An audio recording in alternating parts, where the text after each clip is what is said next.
on every single project I'm on, enterprise green community is the standard. We're coming on 19 years of using them as our sustainability policy.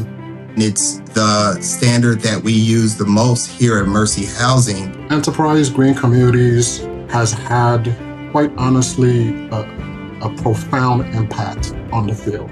It helped establish and normalize the idea that affordable housing should not be exempt from the high standards for health, sustainability, and resilience. That expectation didn't used to be a given. Green Communities helped make it one. 20 years ago, when we started Green Communities, not many people thought that housing could be both green and affordable. We thought it could be, we thought that it should be. I remember the days when we were told, you can't do that in affordable housing. There was no playbook, so we created it.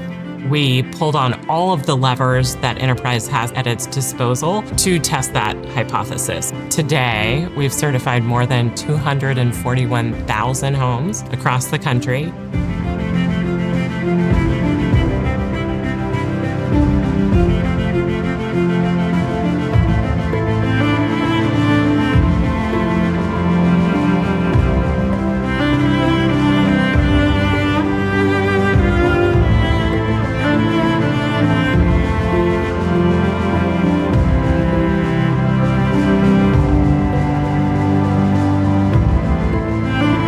The process of creating the 2026 Green Communities criteria was enormously collaborative. We worked with hundreds of affordable housing residents and owners, consultants, policymakers, capital providers, others, creating a program that's both ambitious and achievable.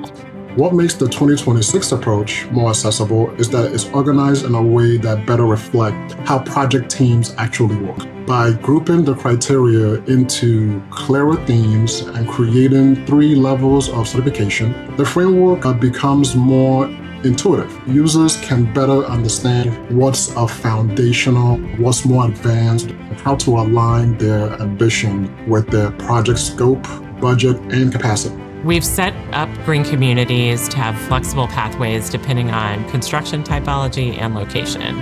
So there are different pathways, different requirements, depending on if you're a new construction or rehab, and depending on if you're in an urban community, a small town, or tribal community. There are differences in the requirements to make sure that there's a reasonable approach to green building in every situation.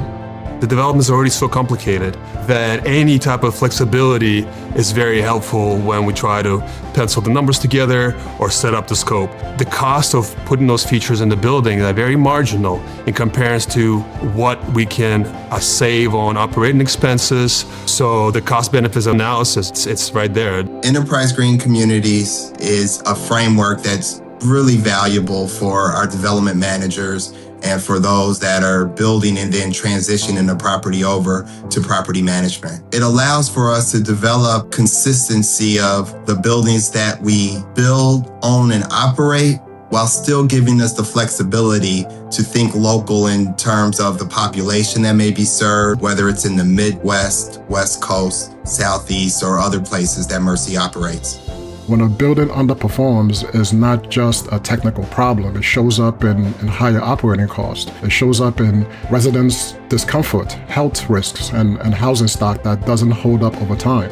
Green Communities isn't just a certification framework, it's a quality assurance mechanism for mission-driven investment. And that's exactly what this work needs. The communities that we're working for, they deserve nothing less.